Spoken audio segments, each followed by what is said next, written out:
इस कार्यक्रम के पुण्यार्जक हैं श्री कंवरलाल जी महावीर प्रसाद जी, पाटनी, मदनगंज, किशनगढ़, राजस्थान। अपन चर्चा कर रहे हैं कि हम अपने आप को जो जहाँ हैं, जिस रूप में हैं, उस चीज में हम अपने आप को कितना सौभाग्यशाली मानते हैं।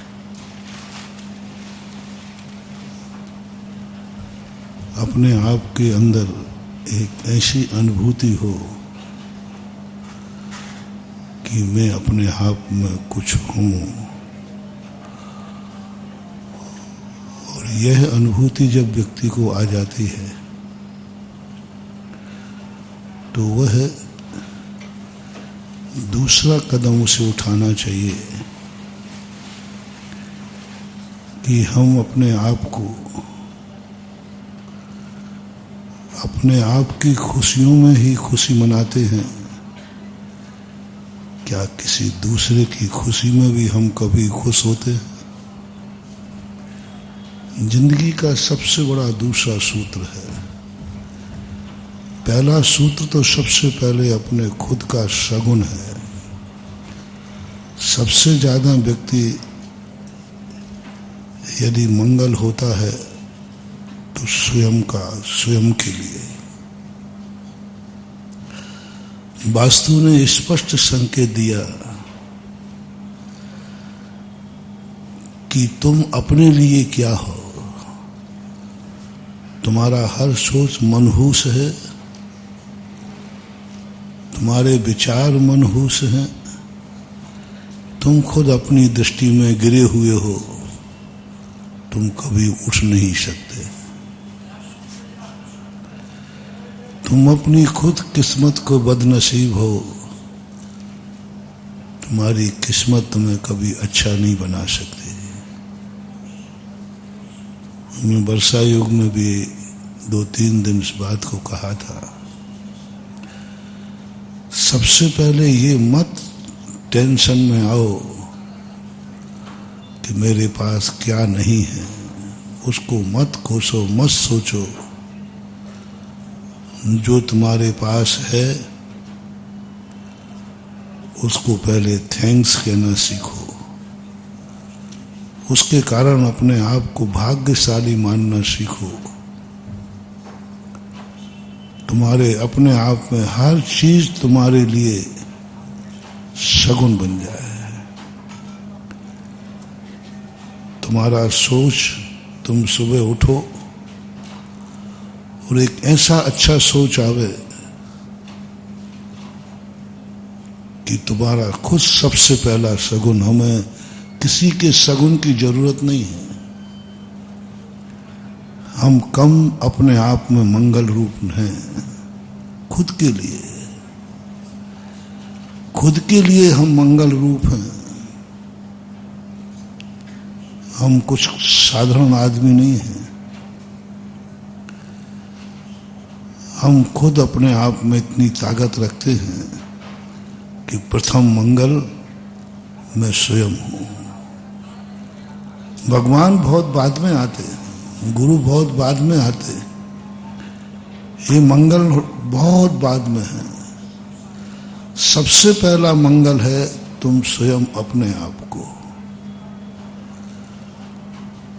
आप जब सुबह उठे, आपका विचार क्या आया, उस विचार को कोड कर लो, उसकी साधना करो कि हम कभी भी जब भी सुबह उठेंगे एक पहला विचार बहुत अच्छा करेंगे। जाओ, दिन भर में तुम्हारा कितना भी बुरा विचार हो जाए, शाम को तुम्हारा सब कुछ ठीक मिलेगा। ये साधना है। लोग मंदिरों में सब कुछ आते हैं। लोगों की एक बहुत बड़ी धारणा हो गई, भगवान हमारा सब कर देंगे, गुरु हमारा सब कुछ कर देंगे, इतनी अमंगल होगा, हम फलानी पूजा करेंगे, सब मंगल हो जाएगा। तुम बहुत हताश हो जाओगे। तुम्हारा कार्य नहीं होगा, तुम धर्म से घृणा करने लग जाओगे और तुम्हें अपनी भूल ही पता नहीं है कि तुम कहाँ भूल हो। कितने लोग हैं जो धर्म करते करते धर्म से घृणा कर लेते हैं और ये कह दे मैंने सब करके देख लिया, कुछ नहीं होता, सब बेकार की बातें हैं।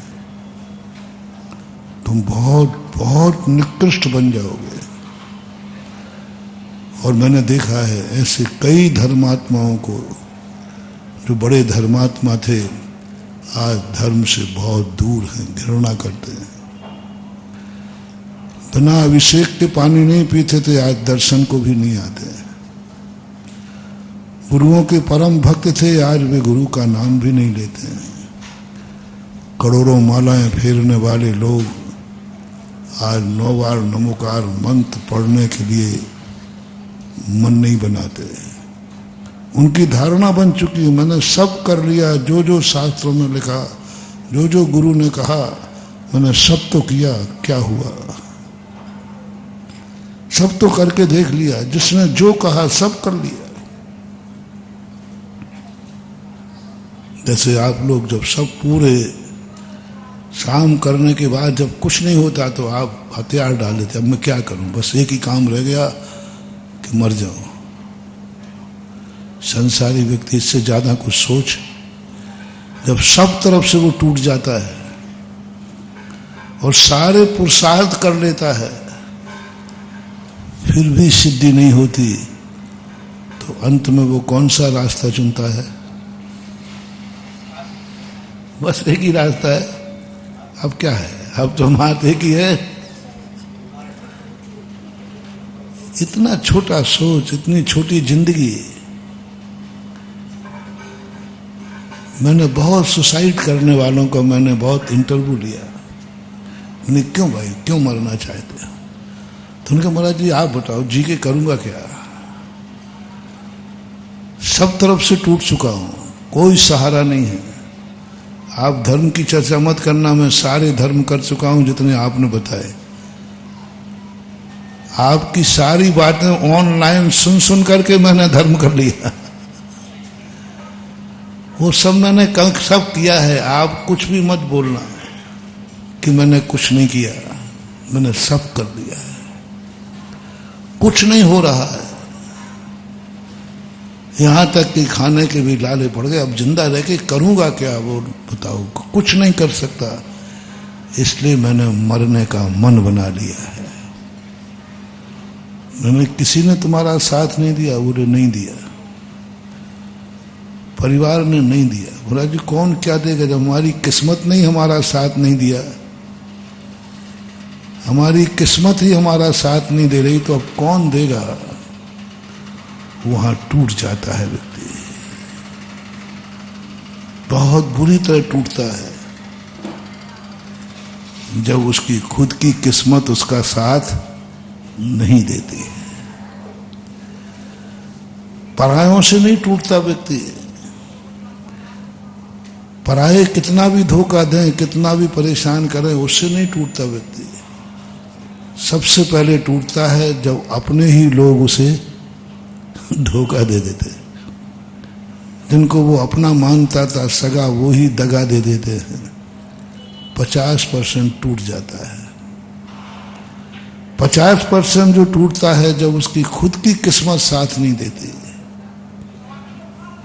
जिसमें हाथ डालता है वही माटी हो जाता है, जिससे बोलता है उसी से झगड़ा हो जाता है। पानी भी पीता है तो दस्त लग जाता है।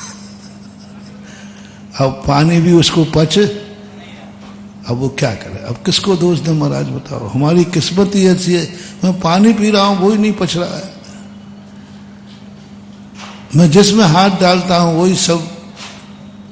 आप तो कहते हो कि धर्म करने से नाग भी हार हो जाता है। हमारी तो किस्मत ऐसी है कि हार भी नाग हो रहा है, हार भी नाग हो रहा है। अब क्या करें? इससे अच्छा है कि अब जीवन को समाप्त कर दें। तो मैंने कहा समाप्त करके करने से क्या तुम इन संकटों से निजात पा जाओगे? क्या तुम इससे निजात पा जाओगे?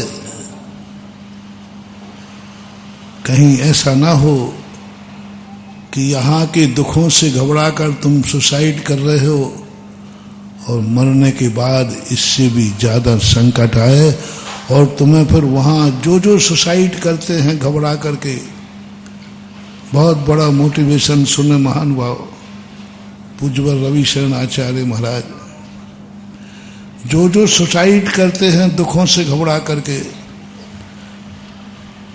कर्म उनको ऐसी व्यवस्था बनाता है कि इससे भी अनंत गुणे दुख देगा और ऐसी पर्याय में भेज देगा जहां तुम मरना भी चाहो तो मर नहीं सकते। ये दुनिया एक जेली के समान है। जेल में जेली मरना चाहता है। जो खूंखार अपराधी होते हैं ना, वे जेल में जाने के बाद मरना चाहते हैं, लेकिन उनको ऐसी व्यवस्था कोठरी दी जाती है जहां वे मरना भी चाहें तो मर नहीं सकते। यदि जेल में मरने की व्यवस्था हो जाए ना तो 50% तो मर ही जाएंगे। वो कहेंगे क्या मतलब है, लेकिन वहां सारी इतनी ड्यूटी दी जाती है और कानून बना है।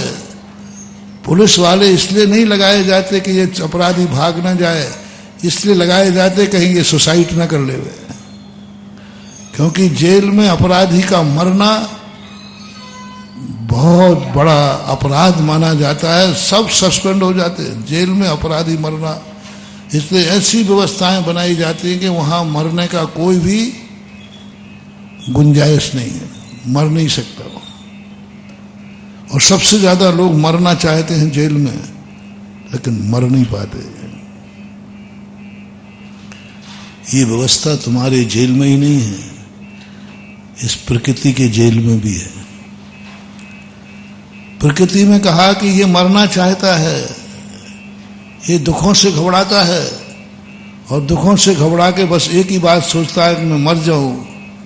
तो कर्म कहता है क्या करें, ये तो दुख से घबरा के मर जाता है, ये तो सजा भोगने को तैयार ही नहीं है। तो कर्म ने एक ऐसा जेल बनाया है, सुख का नहीं दुख का, सुख का नहीं दुख का, दोनों के लिए एक ही बात बनाई। दुख का जेल बनाया नरक। इतने दुख के यहाँ तो कुछ भी नहीं, बिंदु समान दुख है।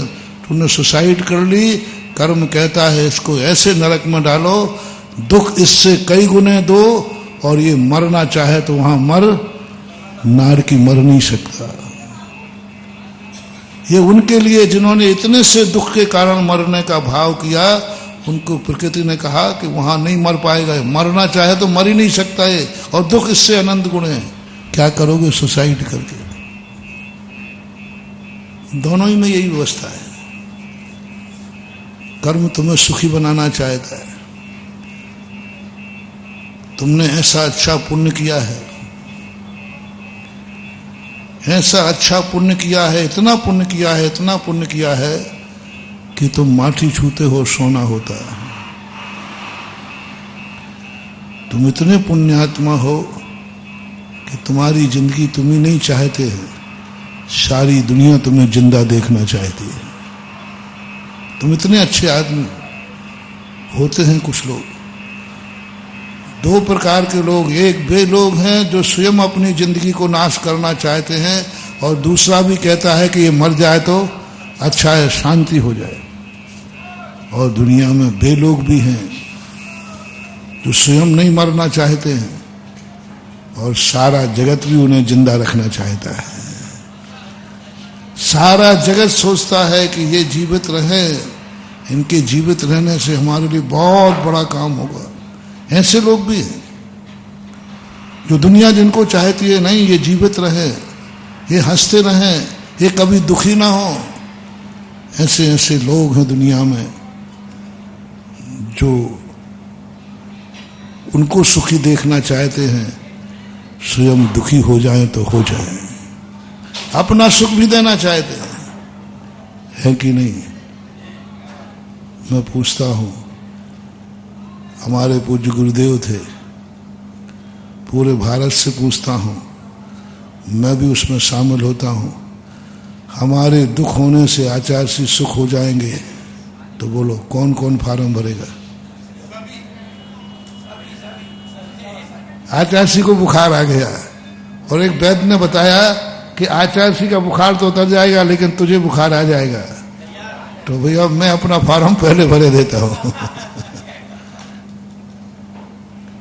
मैंने तो भगवान से कहा भी था थुवन जी में कि हे भगवान, मेरे गुरुदेव की बीमारी मुझे दे दो, तुम्हें काउंटिंग करना है तो काउंटिंग मैं पूरी कर दूंगा, लेकिन मेरे गुरु स्वस्थ हो जाए।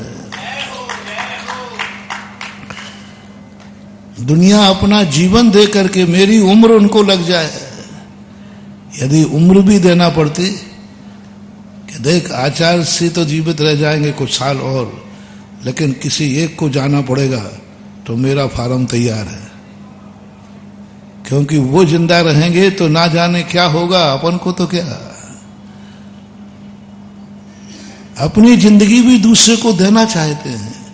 कई लोग इतने अच्छे लोग होते हैं जिसको लोग अपनी जिंदगी दे करके भी अपने आप को धन्य मानते हैं, अपना सुख देकर धन्य मानते हैं, अपने को दुखी बना करके भी सुख देना चाहते। ऐसे इंसान भी दुनिया में हैं। प्राण दे करके भी यदि किसी को बचा सकें, काश ऐसे इंसान हम बन सकें। कोई हमें बचाने के लिए प्राण दे दे, महाराज ये तो फिर हिंसा हो जाएगी। नहीं, मैं कोई भी कथन बिना आगम के नहीं करूंगा। आगम में आया, एक शेर मुनिराज के ऊपर झपट रहा है, सूकर सामने खड़ा है, तुच्छ प्राणी है। उसने कहा शेर किसी न किसी को मारेगा। उसने सोचा यदि मैं अपने प्राण बचा लूं तो सूकर 100% बचा सकता था। आवास दान में कथा आती है 100%। शेर ने उसको निशाना बनाया ही नहीं था, उसने निशाना बनाया था महाराज को। सूकर तो आराम से दूर खड़ा हुआ, उसको कोई मतलब ही नहीं था, वो बच सकता। लेकिन सूकर ने सोचा मेरा जिंदा रहना जरूरी है कि महाराज का। देखना उस तुच्छ प्राणी के अंदर बहुत सुंदर, जब भी ये कथा में चिंतन में लाता हूं तब उसके प्रति मेरा 100 बार उसको धन्यवाद देने का मन आता है। एक पशु, एक निकृष्ट पर्याय में भी इतना ऊंचा सोच, इतना ऊंचा सोच। वो निर्णय कर रहा है कि दो में से एक मरेगा, या महाराज या मैं। तुरंत तुलना की, मेरे जिंदा रहने से क्या लाभ है? मैं तो वैसे ही गंदा हूं और मैं दुनिया को कुछ नहीं दे सकता, लेकिन महाराज के एक दिन भी जिंदा रहने से ना जाने कितनों का कल्याण होगा। कूद पड़ा। शेर ने कहा तू क्यों मरना चाहता है? मैं तो तुझे थोड़ी मार रहा हूं। बोले सवाल उसका नहीं है, सवाल है जिनको आप मारना चाहते हो वो मेरे प्राणों से भी कई गुना अच्छा है, क्योंकि मैं मरूं तो मर जाऊं, लेकिन इनका जिंदा रहना निर्णय है। और फैसला कर लिया, कूद गया, मर गया, लेकिन महाराज को बचा लिया। कोई मोही व्यक्ति नहीं, कोई परिवार का व्यक्ति नहीं, जिससे तुम्हारा मोह है उनके लिए मरना नहीं। क्या तुम इतने अच्छे इंसान हो कि कोई अपरिचित पशु भी तुम्हें बचाने के लिए मरने को तैयार हो जाए? और वो हुआ। तो ऐसे लोग जो दुनिया में होते हैं, और ये लोग इतना पुण्य कमा लेते, इतना पुण्य कमा लेते हैं, और ये पुण्य का फल भोगना नहीं चाहते, भागते हैं पुण्य से। दोनों व्यक्तियों को, एक ने इतना पाप कमाया, इतने अशुभ कर्म कमाए, लेकिन जब अशुभ कर्मों का दुख का समय आया तो वो सुसाइड करने लगा, भागने लगा। नहीं, मैं ये दुख नहीं भोग सकूंगा, मुझे सहन नहीं होगा, मैं नहीं भोगूंगा, मैं इतना दुखी नहीं रह सकता, मैं मरता हूं। पलायन, दुख से पलायन, बुरे दिनों से पलायन, बुरे कर्म से पलायन नहीं। यही तो धर्म ने कहा था, जब तुझमें दुख सहन करने की शक्ति नहीं है तो तूने ऐसा कर्म बांधा क्यों। अशुभ कर्म बांधता है हंसते हंसते, और जब उदय में आता है तो रोता है। यही तो धर्म कहता है, देख तू चेत जा अभी, यही तो मैं समझा रहा हूं, यही तो गुरु समझाते हैं, यही तो जिनवाणी कहती है, मान जा भाई मान जा, जो तू कर्म कर रहा है, जो तू अभी अहंकार कर रहा है, कल के दिन तुझे सहन नहीं होगा, रो पड़ेगा तू। मैं तुम्हें इसलिए नहीं समझा रहा हूं कि तुम बुरे कर्म मत करो, नहीं, मैं समझा भी नहीं सकता, तुम समझोगे भी नहीं। मैं तो इसलिए समझा रहा हूं कि कल के दिन जब तुम ये कर्म उदय में आएगा तो तुम सहन नहीं कर पाओगे। उस समय तुम्हारा रोना मैं नहीं देख पाऊंगा, उस समय में रोना नहीं देख पाऊंगा। कहा था ना, एक बार एक माँ बेटे को हंसा रहे थे लोग, तो माँ ने रोका, नहीं बेटे को मत हंसाओ। क्यों? क्योंकि जितना हंस रहा है कल उतना ही, और इसका रोता मैं देख नहीं पाऊंगी। बेटे को रोता मैं नहीं देख पाऊंगा, इसलिए वो हंसी रोक रही है। लोग लगते हैं कि हंसी क्यों रोक रही है, क्योंकि वो जानती है कि इसका रोना मैं नहीं देख पाऊंगी, इसलिए कहता है नहीं मेरे बेटे को मत हंसाओ। बस यही दशा, जैसे तुम्हारी माँ तुम्हारी हंसी को भी रोकती है, ये जानकर के कल मैं इसका रोना देख नहीं पाऊंगा।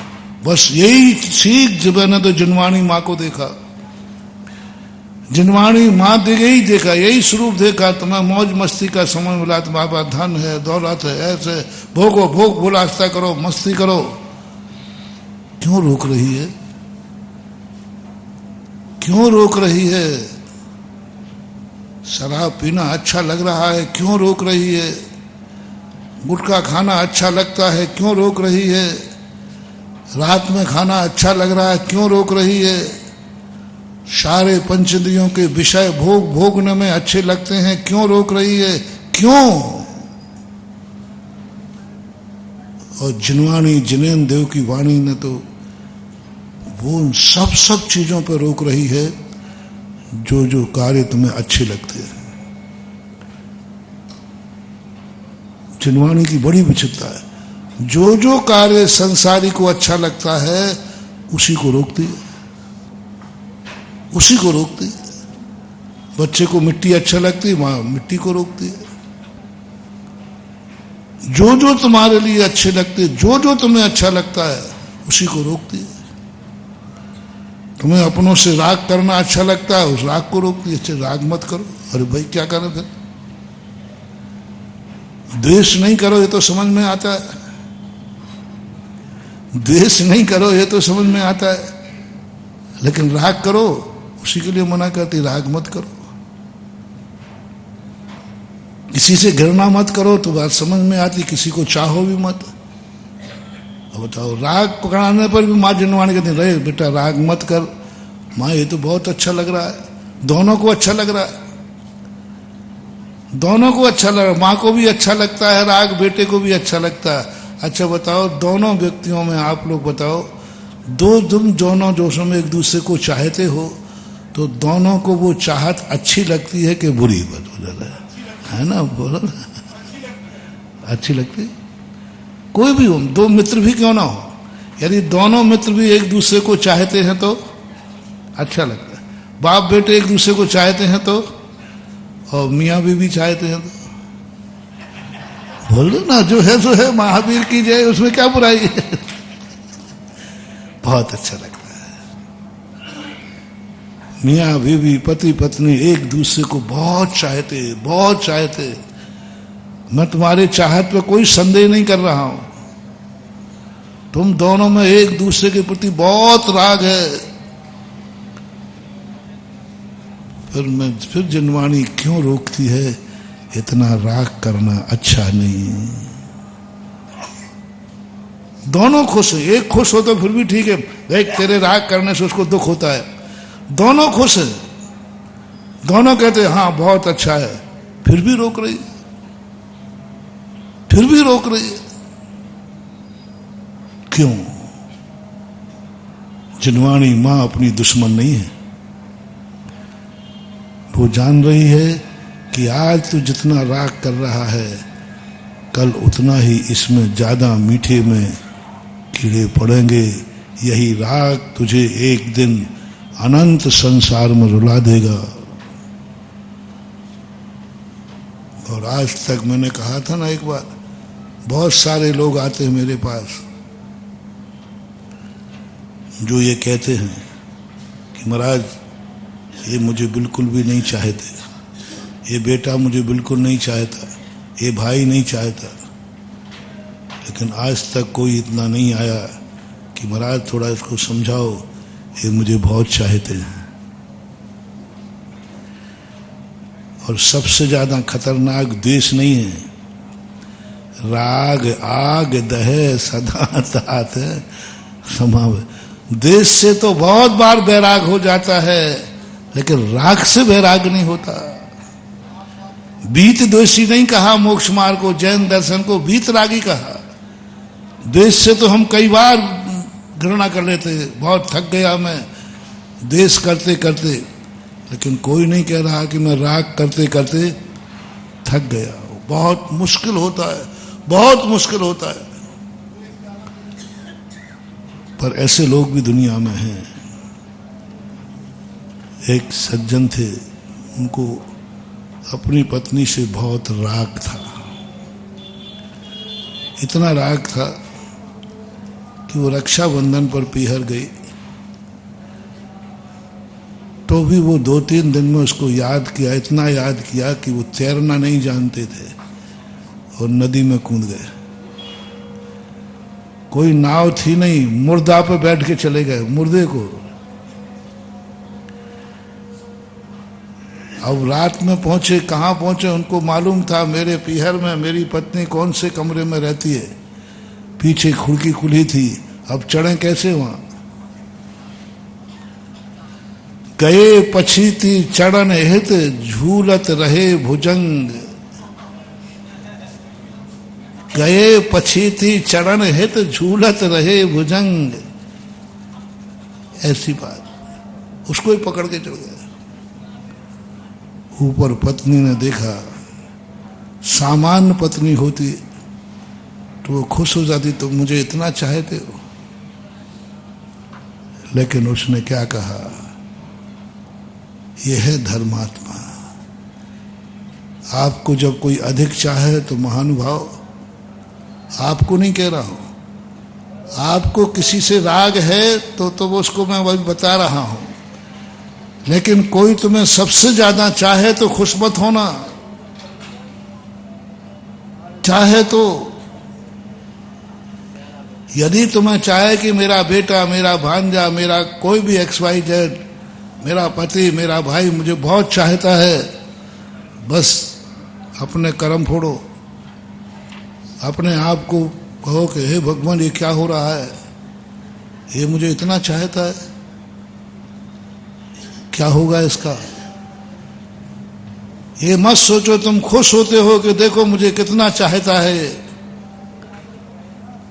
यदि तुम्हें कोई बहुत चाह रहा है और तुम खुश हो रहे हो तो तुम उसके दुश्मन हो, बैरी हो। 2 बैरी बता रहा हूं। एक बैरी वह जो तुमसे दुश्मनी रखता है, और कोई तुमसे राग कर रहा है और तुम खुश हो रहे हो, तो आज का नया मोटिवेशन लेना, तुम उसके दुश्मन हो, क्योंकि उसने तुमसे राग किया और तुम खुश होगा। देखो कितना चाहता है। आज गुरु मंत्र ले लेना, तुम्हें जब भी कोई चाहे तुम तुरंत कहना ये अच्छा नहीं कर रहा है, ये अच्छा नहीं कर रहा है, मुझे इतना चाह रहा है। बेटा भी जब तुम्हें बहुत चाहे, माँ मैं तुम्हारे बिना नहीं रह सकता हॉस्टल में, तुम खुश मत होना, तुम दुख मनाना, हे भगवान क्या होगा इसका।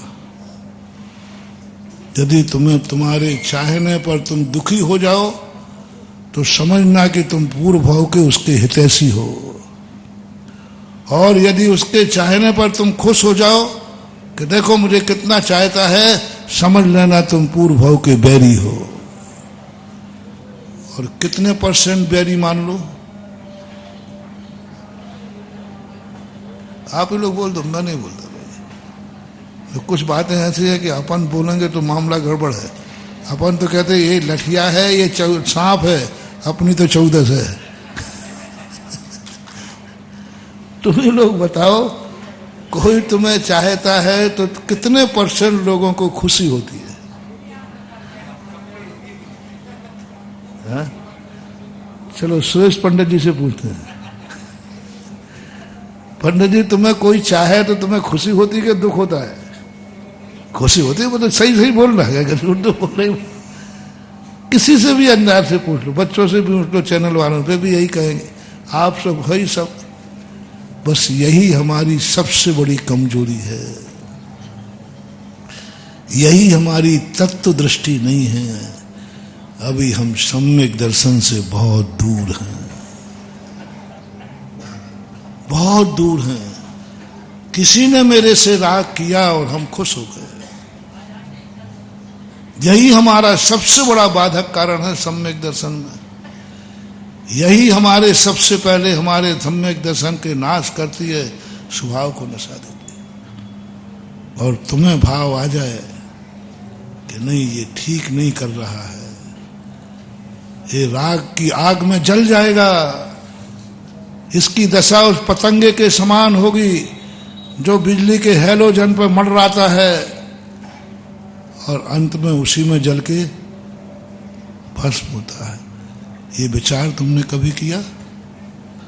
पतंगा बिजली को कितना चाहता है, कितना चाहता है? तो बोलो उसकी चाहत उसको जीवन दान देती कि मिटा देती है?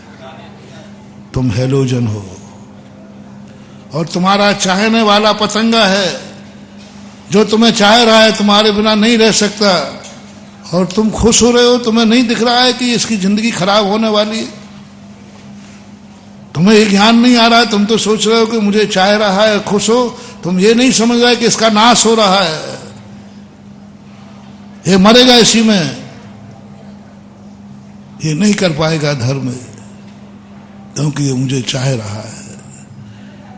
यदि तुम्हें थोड़ा सा भी पूर्व भाव का हितैषी होगे, पूर्व भाव के उसके कोई तुम्हारा संबंध अच्छा होगा, तो तुम बिल्कुल खुश नहीं होगे, तुम दुखी हो जाओगे। वो महिला बहुत भव्य महिला थी, वो खुश नहीं हुई। ये तो ये दिखाना चाहता था कि वो पत्नी ये कहेगी तुम मुझे इतना चाहते हो, रात में आ गए, नदी पार करके आ गए। वो तो गया था बहुत खुश हो गई। और क्या उसने फटकार लगाई, तुम मेरे लिए इतना चाहते हो? धिक धिक धिक मोह प्राण प्यारे, धिक धिक धिक मोह प्राण प्यारे, हाड़ मास अति नीरस मारे, इतना प्रेम जो की नहीं राम, तो तेरे सुधरई सब काम। क्या फटकार लगाई, किंचित मात भी खुश नहीं हुई। मेरा दुर्भाग्य है कि मुझे तुम जैसा व्यक्ति मिला।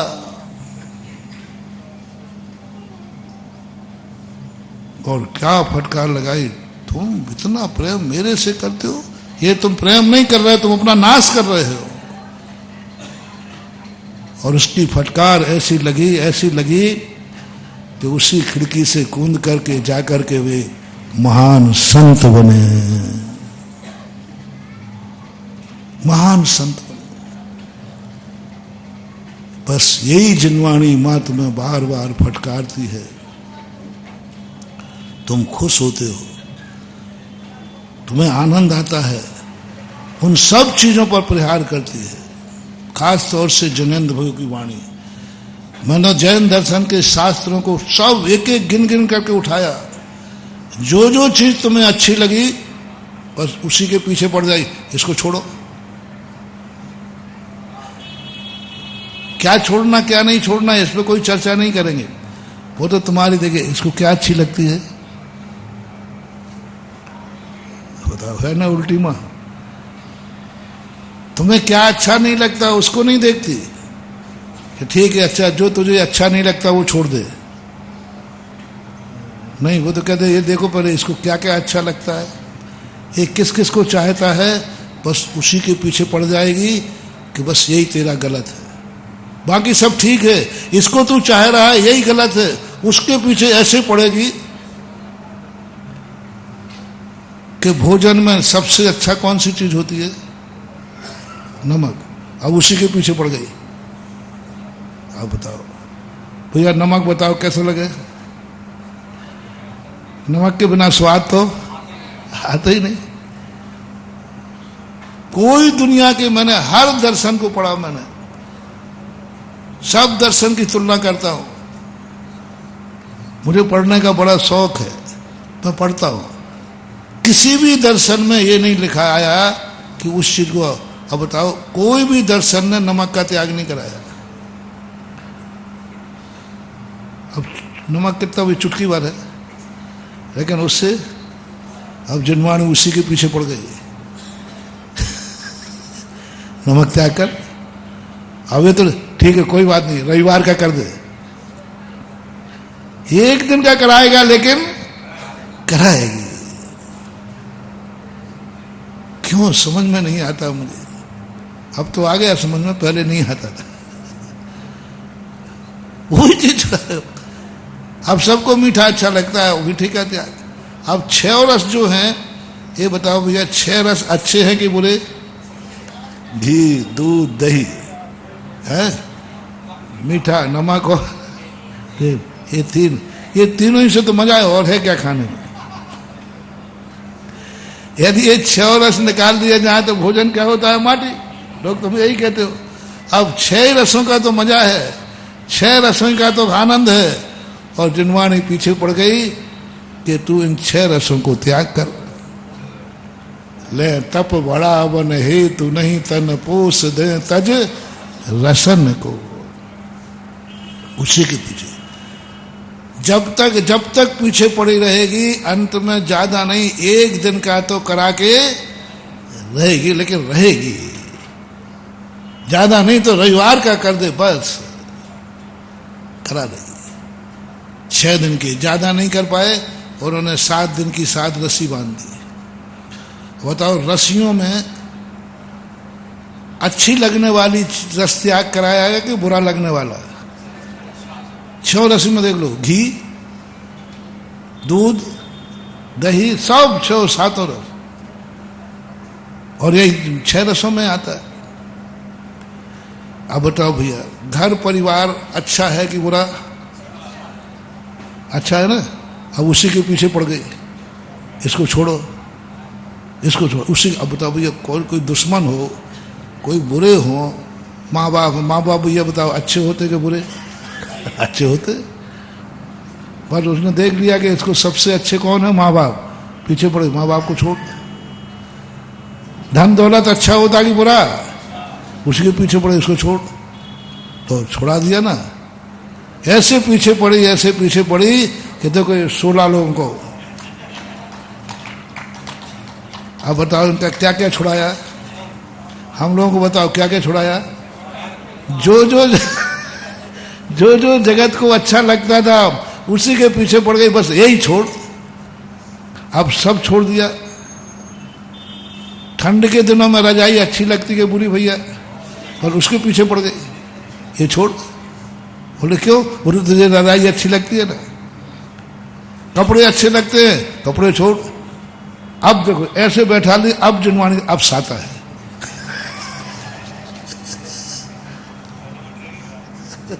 अब साता है, अब ठंड में ढूंढ कर अब बोले बहुत अच्छा लग रहा, बहुत बढ़िया, बहुत अच्छा है। ही रजाई में दुख जाता था, छुप जाता था, नहीं जिनवानी पीछे पड़ेगी। पूरे एक एक चीजें देखो। गलत चीजें छुड़ावे, दुखदायी छुड़ावे तो बात समझ में आती है, लेकिन जो जो चीजें संसारी व्यक्ति को अच्छा लगता है, जिनवानी उसी के पीछे पढ़ पढ़ करके एक एक करके छुड़ा देती है, एक एक गिन गिन करके छुड़ाता है। क्यों? अब बोला यहां सोचें, जिनवानी हमारी दुश्मन है क्या? हमारा सोच वहां नहीं जाएगा। बेटा नहीं सोच सकता है जो मां सोच सकती है। अपन लोग नहीं सोच सकते हैं जो जिनवानी सोच सकती है। जिनवानी का सोच अपनी सोच से बहुत ऊपर होता है।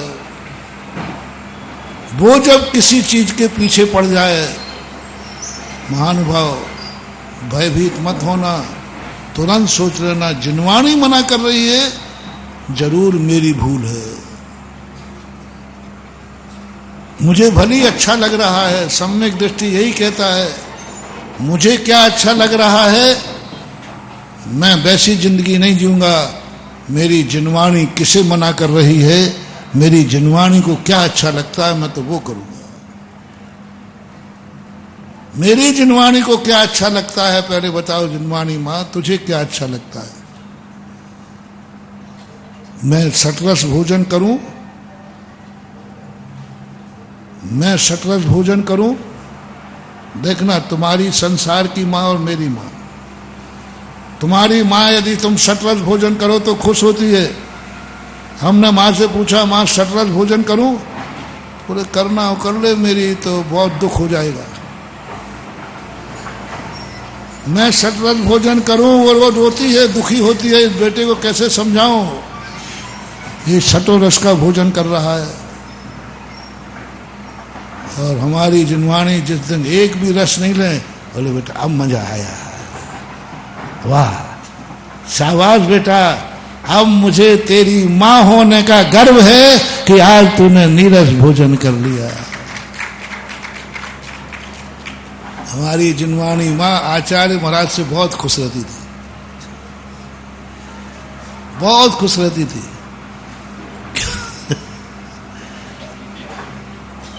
दुनिया में, संसार में गरीबी भोजन क्या होता है?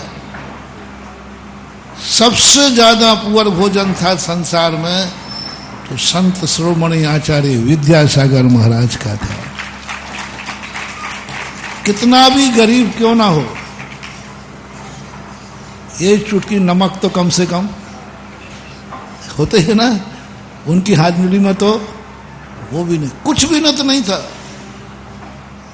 और जिनवानी सबसे ज्यादा खुश रहती थी, बस बेटा यही चाहे, अब मुझे गर्व है कि मैं तेरी मां हूं और मैं ठाठ से कहूंगा मेरा बेटा है। क्यों जिनवानी खुश होती है हमें नीरस भोजन करता देखकर? क्यों जिनवानी सुख होती है कि हमें बिना ठंड में सहन करने पर? क्यों जिनवानी खुश होती है ठंड में नदी किनारे बैठने पर? क्यों खुश होती है गर्मी में पर्वत पर? क्यों खुश होती है जब हम उपवास करते हैं, जिस दिन हमार? क्यों खुश होती है जब संसार के धन दौलत छोड़ देता है व्यक्ति? कोई ना कोई रहस्य है। वो रहस्य जान करके हमें ज्ञान लेना है कि हमें जो जो अच्छी चीजें लग रही हैं मत समझना कि वो हितकारी है, और कोई भी मत समझना कि कोई मुझे चाह रहा है तो अच्छा है। नहीं, चिंतन में लाओ कि ये मेरे लिए और इसके लिए घातक है। अब किस उपाय से तुम दूर कर सकते हो राग को, वो तुम्हारे ऊपर है। लेकिन सबसे पहले जो अपना मूल प्रसंग चल रहा है, तुम दुख से भाग रहे हो, तुम दुख से भाग रहे हो, कहां भागोगे? और जो सुख की बात कर रहा था मैं, कुछ लोग सुख से भागते थे। कर्म कहता है ये व्यक्ति बहुत अच्छा आदमी है, ये सुख से भागता है, ये सुख से भागता है, इसे रसवान भोजन रखो, ये नीरस करता है, इसे धन दौलत दो, ये धन दौलत छोड़ता है,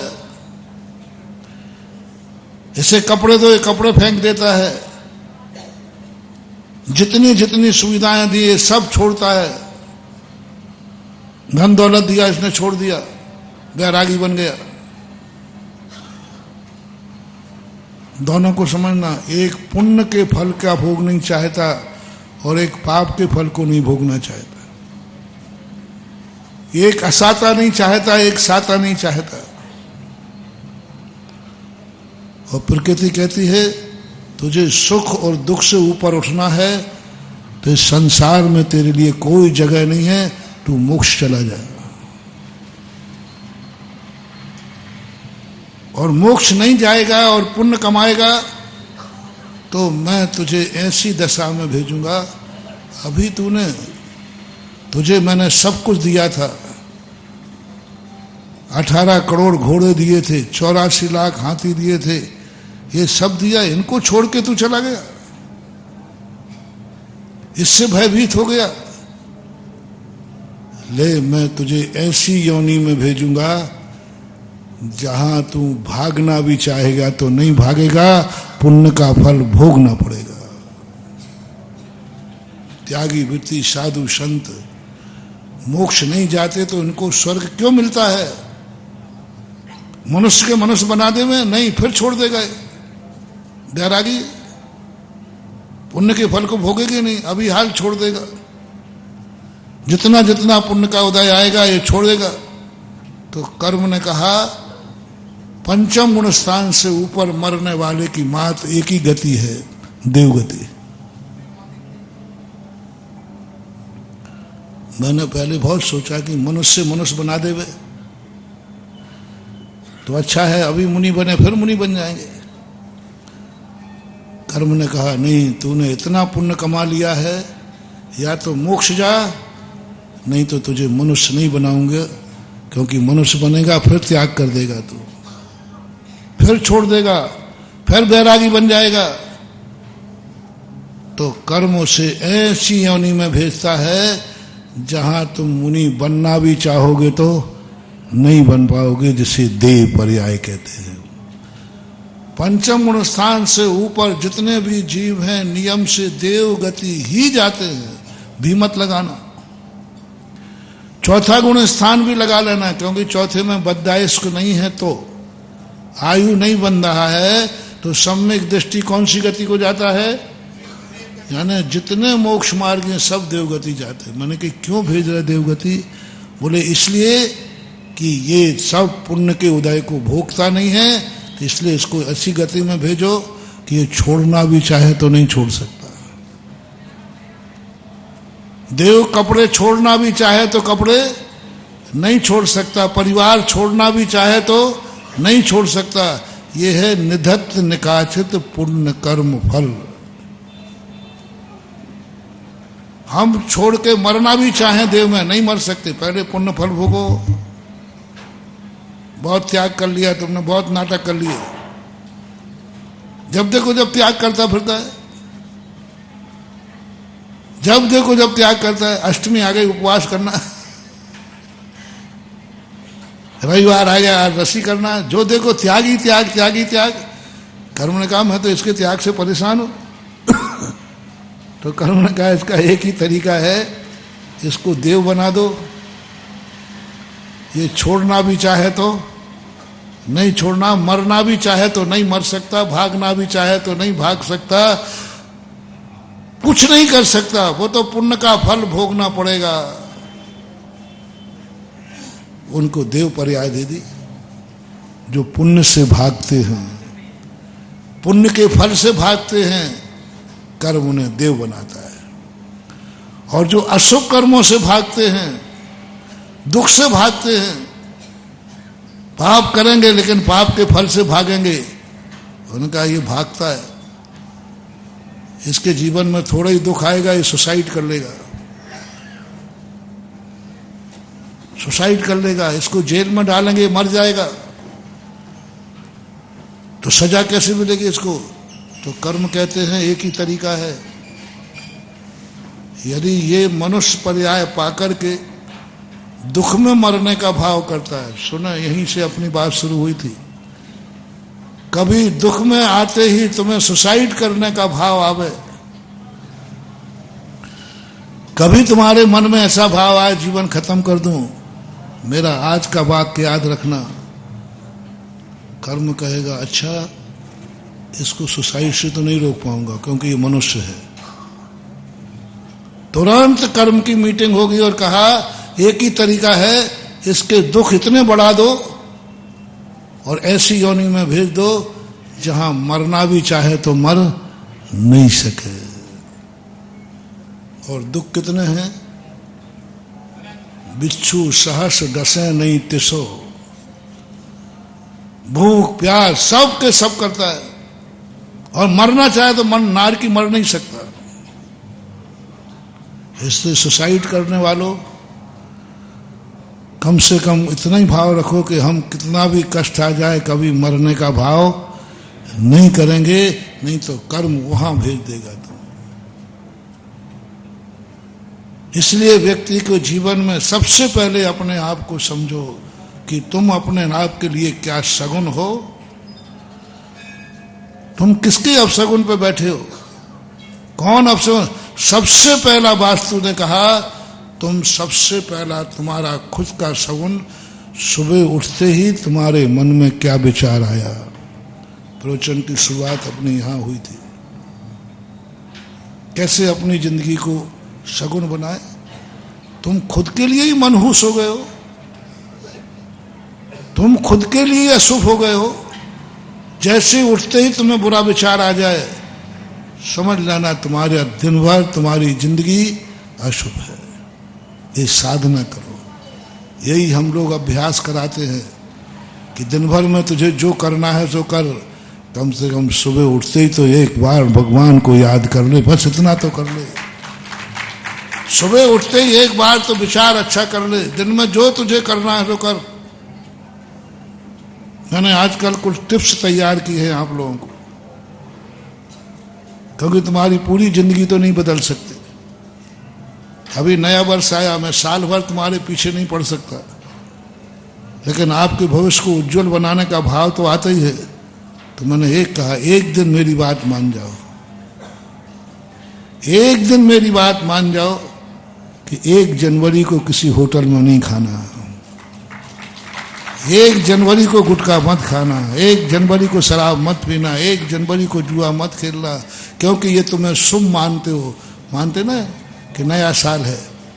उस दिन तुम घर में भोजन करना, उस दिन तुम किसी गुरु के पास रहना, उस दिन एक दिन। जो कभी मंदिर नहीं आते, जो कभी अभिषेक नहीं करते, जो कभी महाराज के पास नहीं आते, कभी नमोकार मंत्र नहीं पढ़ते, उनसे मैंने कहा कि मात एक दिन कर दो, क्योंकि वो सगुन बनाना है तुम्हारे लिए। सगुन बनाने के 1 जनवरी का मेरे लिए नया वर्ष है। इस नए वर्ष में 24 घंटे में हम कोई पाप नहीं करेंगे, मन में बुरे विचार नहीं लाएंगे, आंखों से बुरा नहीं देखेंगे, मुंह से बुरा नहीं बोलेंगे, पेट में बुरा नहीं खाएंगे, कानों से बुरा नहीं सुनेंगे, पैर कभी गलत स्थान पर नहीं जाएंगे, हाथों से कुछ नहीं आएंगे। कितने दिन? मन तो किया था 365 दिन, लेकिन तुम मानने वाले हो नहीं, क्या करो। कहते ना something is better best nothing. शुरुआत 1 दिन के लिए कहा मैंने, पूरे भारत के लोगों का था 1 दिन मान जाओ मेरी बात, सगुन कर लो। जिस दिन तुम्हारा दिन खुशी का हो उस दिन गलत मत करना। जैसे जन्मदिन, साल भर के लिए मैं आपको बाध्य नहीं करना, आज जन्मदिन है, आज गलत नहीं होगा, आज दिन मेरा गुरु के पास निकलेगा, आज मेरा दिन मंदिर में निकलेगा, आज मैं तीर्थ वंदना के लिए जाऊँ। एक दिन मैंने कभी अभिषेक नहीं किया, आज तो अभिषेक करूंगा, आज मेरा जन्मदिन है, आज मेरी शादी की सालगिरह है, बस आज दोनों लोग मिलकर के धर्म करेंगे एक दिन। 2 में 24 घंटा तुम जानो, चलो आज मंदिर चलते हैं, शादी की सालगिरह है, जिंदगी में कम से कम एक दिन साल भर में धर्म करें। मां संसार का ही संबंध बनाया है क्या? आज तुम अभिषेक करना, मैं अभिषेक देखूंगी, आज अपन धर्म ध्यान करेंगे, आज पूरे दिन स्वाध्याय करेंगे, चलो आज अपन दोनों गुरु की वंदना करने चलते हैं एक दिन। बाद में तुम्हें हिल स्टेशन जाना तो जाओ, कम से कम उस दिन मत जाना जिस दिन तुम्हारी शादी हुई। क्या गजब की सूत्र! ये सूत्र मुझे मिला जिनसन स्वामी ने। गृहस्थ को गृहस्थी में जाने से रोका, उन्होंने उपदेश दिया। वो कहता नहीं मैं तो गृहस्थी बसाऊंगा, तो उन्होंने कहा बस इतना कर ले, संसार बसा रहा है, बस पहला दिन तुम जो गठबंधन करो वो भगवान के सामने करना। साल भर तुम जिंदगी में पूजा करना या नहीं करना, जिस दिन शादी उस दिन जरूर पूजा करना, उस दिन अभिषेक करना, क्योंकि ये शगुन है। और उस दिन तुम कम से कम 3 दिन या 7 दिन संयम से रहना, जिंदगी के लिए नहीं कहा। 3 दिन या 7 दिन तुम लोग पहले शुरुआत संयम से रहना, बस जाओ, फिर तुम्हारी जो मर्जी पड़े सो करो। मैंने सोचा एक दिन में क्या होता है संयम से, एक दिन में मंदिर अभिषेक से क्या होता है। जब ज्योतिष शास्त्र में पढ़ा, बोले नहीं, यदि पहला दिन इसका अच्छा निकलेगा,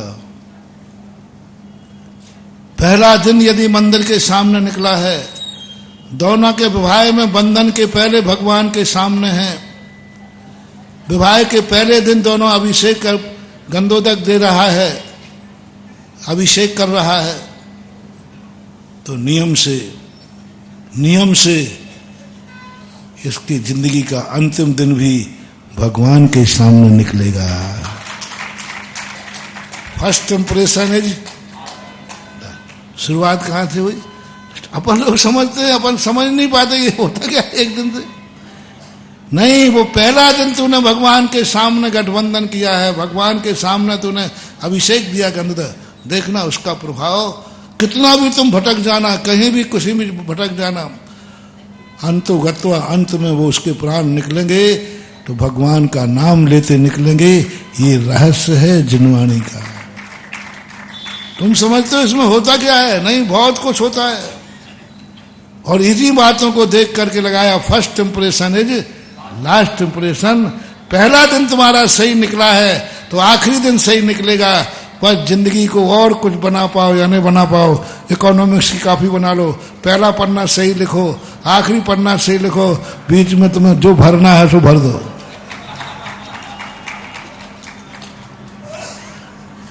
हाँ, जो इकोनॉमिक्स की कॉपी वाले, जो जांचने वाले टीचर होते ना, वे माथाफोड़ी ज्यादा नहीं करते, क्योंकि इकोनॉमिक्स की कॉपी में बहुत सबसे ज्यादा सप्लीमेंट्री किसमें लगती है? आर्ट वाले लगाते हैं, साइंस वाले नहीं, उनके तो पॉइंट होते हैं।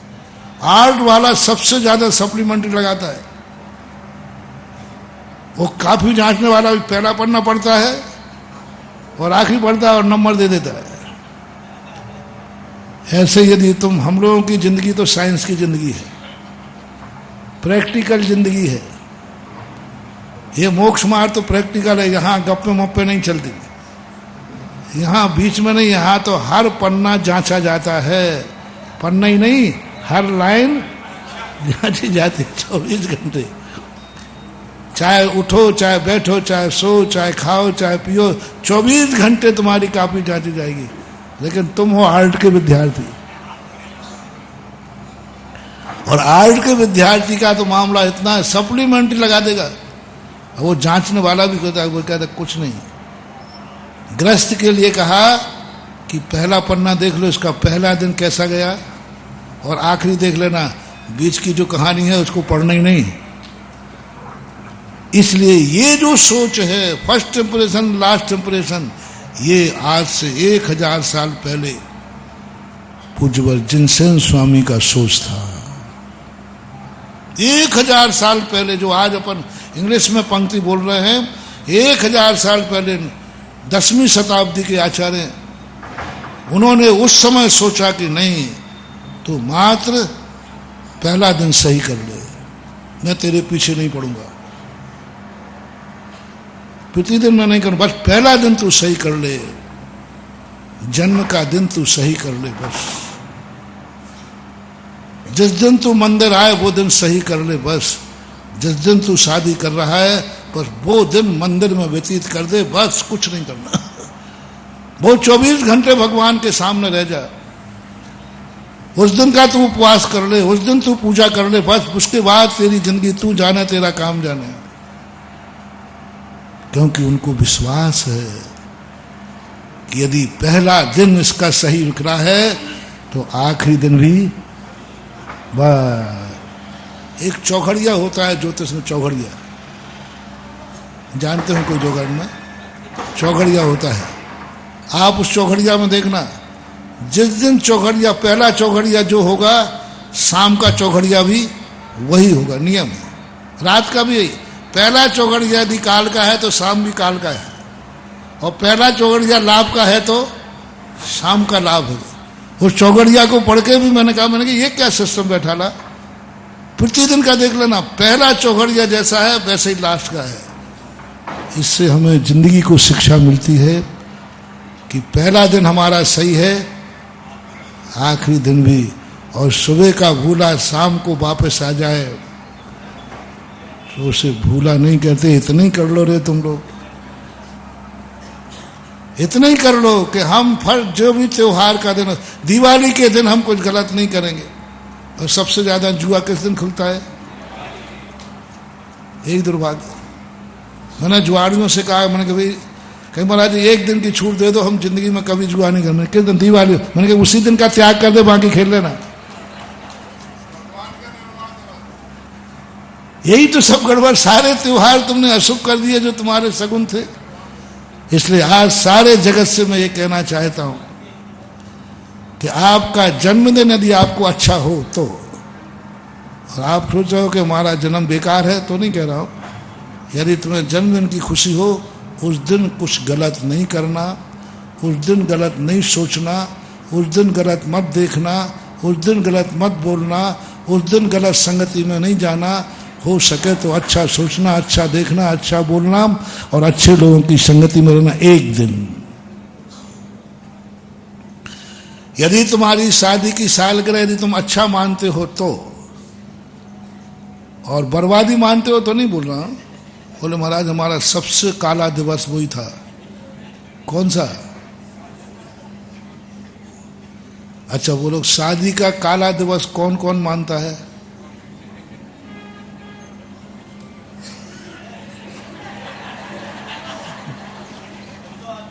बस मैं कुछ गड़बड़ नहीं। यदि काला दिवस मानोगे तो फिर मैं तुम्हें बिल्कुल परेशान नहीं करूंगा, बिल्कुल लेकिन तुम तो शादी की सालगिरह को क्या मानते हो?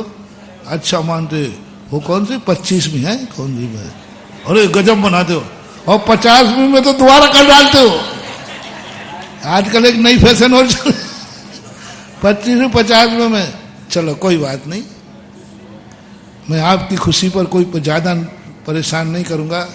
बस यदि उस दिन तुम्हारे लिए खुशी है दोनों को, तो दोनों एक ही बात कर लो, आज के दिन हम कुछ गलत नहीं करेंगे।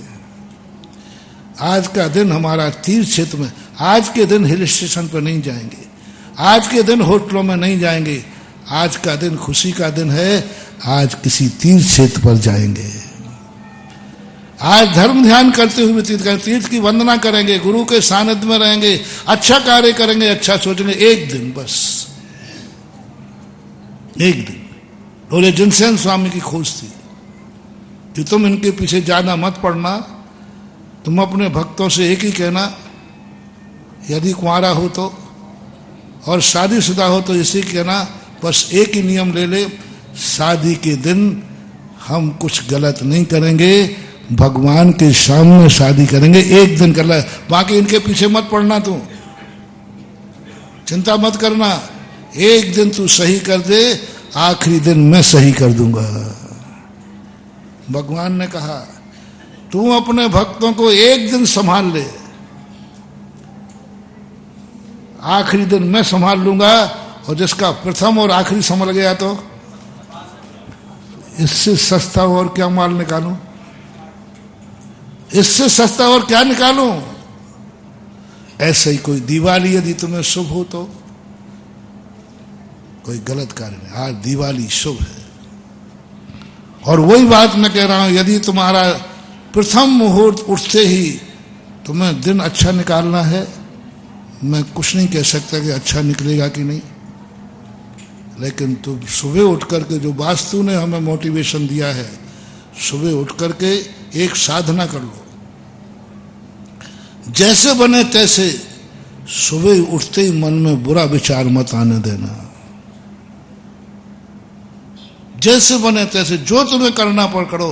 जैसे ही तुम उठो तुम्हारा पहला विचार कोई अच्छा है, भगवान की याद आ जाए, उनको स्मरण कर लो, गुरु को स्मरण कर लो, जिसको तुम अच्छा मानते हो, मांगलिक मानते हो, 9 बार नमोकार मंत्र पढ़ लो। क्यों, क्या होता है 9 बार नमोकार मंत्र, बार बार साथ में लगा, सुबह उठते के ही नमोकार मंत्र पढ़ो। सुबह उठते ही हम लोगों को सिद्ध भक्ति पढ़ने को कहा, उठते ही, दिन भर नहीं पढ़ो तो चलेगा, दिन भर नहीं पढ़ा तो सुबह उठते, क्यों, क्या होता सा पढ़ने में। अब समझ में आया, सवाल नमोकार मंत्र का नहीं है, सवाल 24 घंटे के सगुन का, मंगलाचरण का है, कि उठते ही तेरे मन में, उठते ही बाथरूम मत दौड़ा करो, उठते ही तुम फ्रेश होने मत दौड़ा करो, उठते ही कम से कम ओम नमः सिद्धेभ्यः इतना बोल लिया करो, उठते ही जय जिनेन्द्र कर लिया करो, कुछ ना कुछ अच्छा सोचो।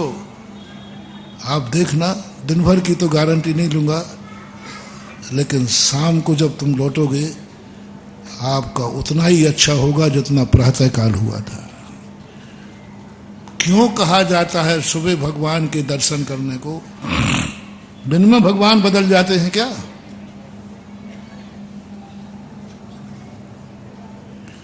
प्रातःकाल देव दर्शन की परंपरा क्यों है?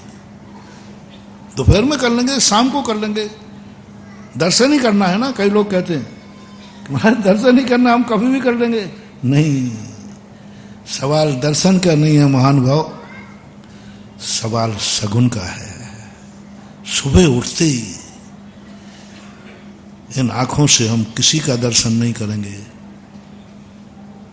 किसी का दर्शन नहीं करेंगे।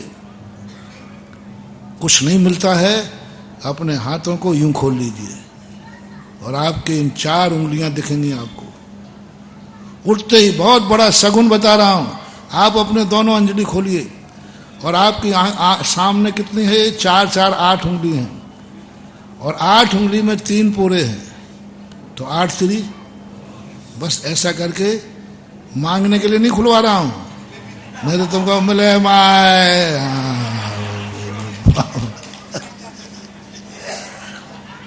इनको देख करके, इन उंगलियों में जो पोरे हैं, ओ भगवान आपने मेरे हाथ में ही आप विराजमान हो। ये 24 है पूरे, इन 24 को देखकर 24 भगवान का स्मरण कर लीजिए, इतनी ही कृपा तुम्हारी हो जाए, बाकी मैं निपटा लूंगा। आंख खोलते ही तुम्हें अपनी हथेली पर 24 पोरे बने हैं, इन 24 पोरों में क्या दिख जाए? 24 भगवान दिख जाए। यूं थोड़ा सा कष्ट और कर लोगे, थोड़ा सा ज्यादा, वो महाराज हमें मालूम है आप कहां तक ले जाओ। बस इन 24 के दर्शन करते ही इन दोनों अंगूठों से यहां देखना, आपकी सिद्ध शिला बन जाएगी। ओम नमः सिद्धेभ्यः। देखो यहां कौन चले गए?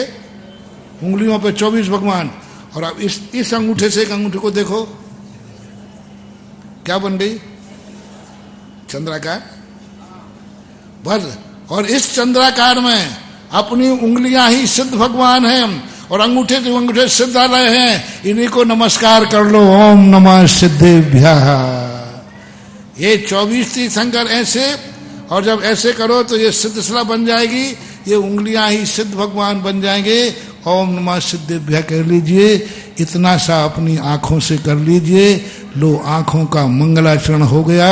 और जिसने सुबह से 24 भगवान को देख लिया, सिद्ध भगवान को देख लिया, जाओ शाम आपकी अच्छी ही होगी। आंख बंद करने के पहले आपकी जिंदगी का बहुत बड़ा सगुन मिलेगा। और फिर यदि हो सके तो अपने मंदिर में आके भगवान का दर्शन करो, भगवान के कपाट खोल के दर्शन करो। ओहो, क्या कितनी बड़ी निधि तुम लोग खोते हो। 24 घंटे भगवान के कबाड़ बंद हुए, इतनी गजब की एनर्जी होती है महानुभाव, इतनी गजब की। किवाड़ खुलते जो पहली दृष्टि जिसकी पड़ती है और जिस पे पड़ती है वो ऐसा ही है जैसे पहला कलश। पहले कलश 11 करोड़ में गया, कितना महत्व होगा। और बाद के 1100 में भगवान सब वही थे कि नहीं। किवाड़ खुलते ही ओहो, क्या बहुत खेद होता है। किवाड़ खुलते प्रथम दृष्टि भगवान की किस पे पड़ रही है और कौन देख रहा है? माली।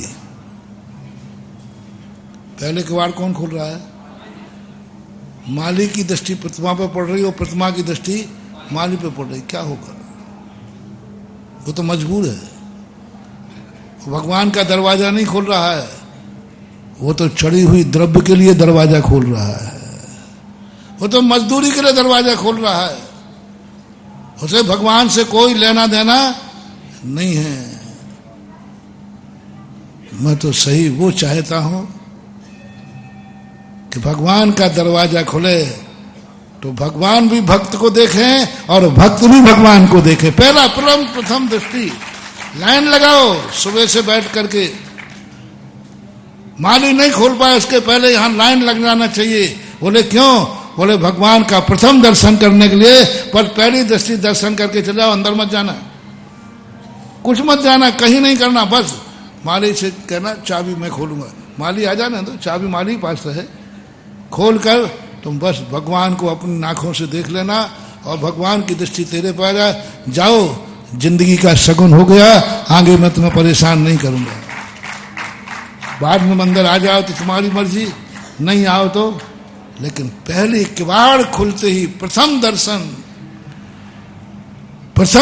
करने की यार लाइन लगाओ। यहां पर जितने बजे भगवान का दर्शन खुलता है, घूमने जाते हो, यहां जाते हो, वहां जाते हो, नहीं, भगवान का प्रथम दर्शन करके जाएंगे। बाद में जब किवाड़ खुल गए फिर तो ठीक है, करते रहो, तुम तो दिन भर पड़े। बहुत बड़ा लॉजिक, बहुत बड़ा लॉजिक है महानुभाव। यदि कर सको तो कल से शुरू कर दो। जो जिस मंदिर के पास रहता है, प्रथम दर्शन, पहले आंख खुले, पहला भगवान का दरवाजा खुलेगा, मैं पहले दर्शन करूंगा। सब करो ना, खुले हो करके दर्शन। 6 महीने करके देख लीजिए आप इसका प्रभाव।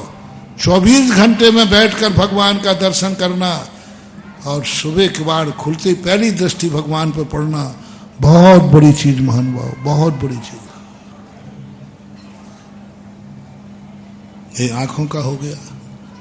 कानों से मैं दिन भर तुम क्या सुनते हो मैं कोई अंतर नहीं करूंगा, बस सुबह उठ करके कान में कोई एक शब्द पड़ जाए, कोई शुभ शब्द, कोई मांगलिक शब्द, कुछ ना कुछ एक शब्द ऐसा पड़ जाए जो तुम्हारे लिए शुभ हो। जाओ, दिन भर तुम क्या सुनोगे मुझे पता नहीं।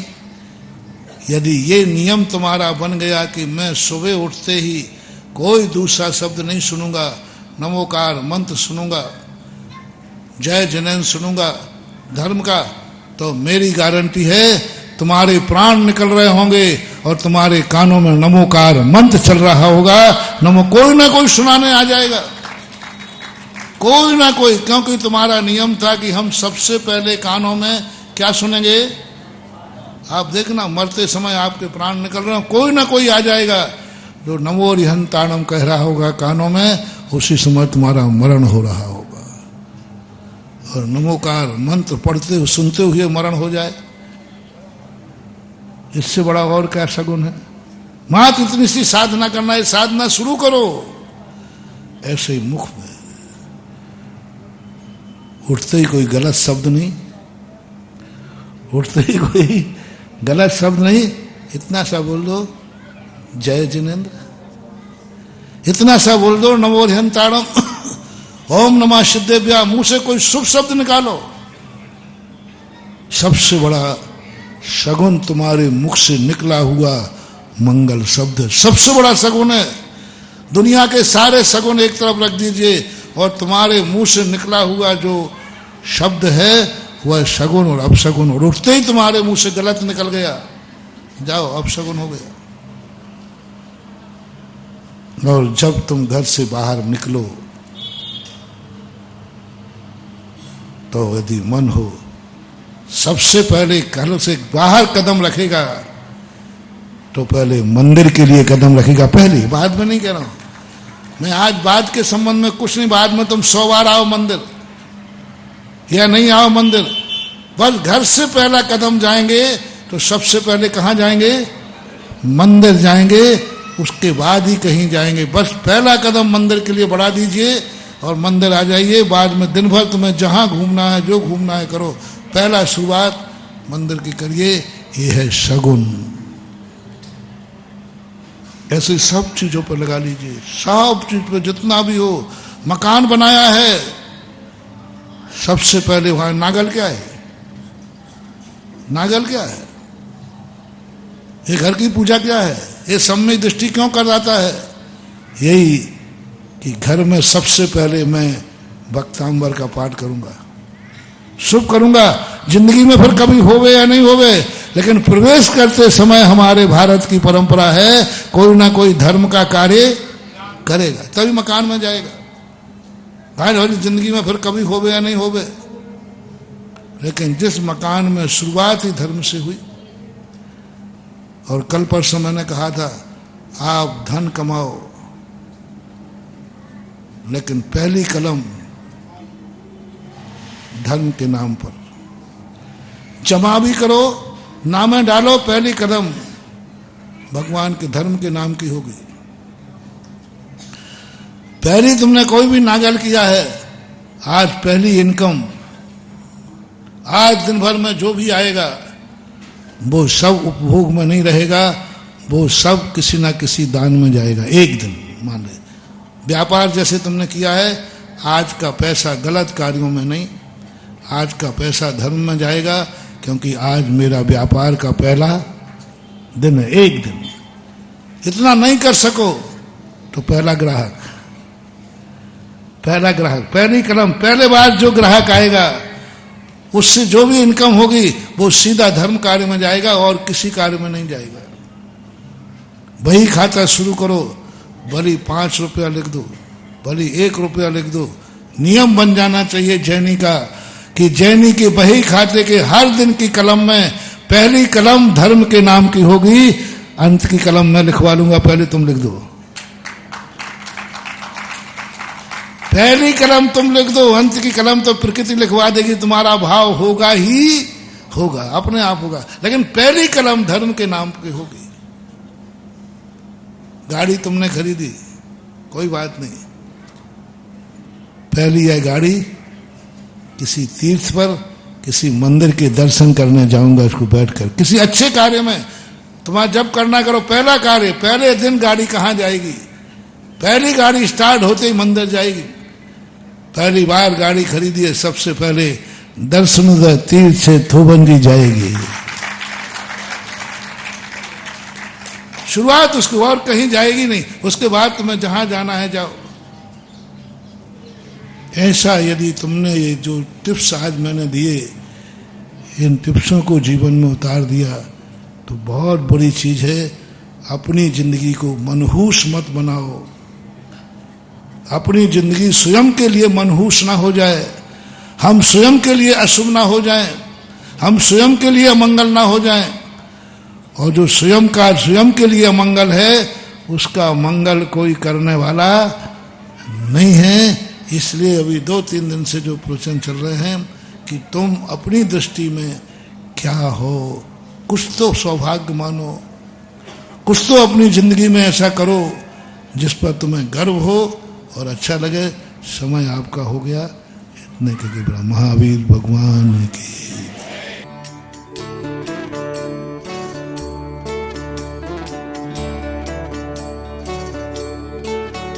इस कार्यक्रम के पुण्यार्जक हैं श्री कंवरलाल जी महावीर प्रसाद जी, पाटनी, मदनगंज, किशनगढ़, राजस्थान।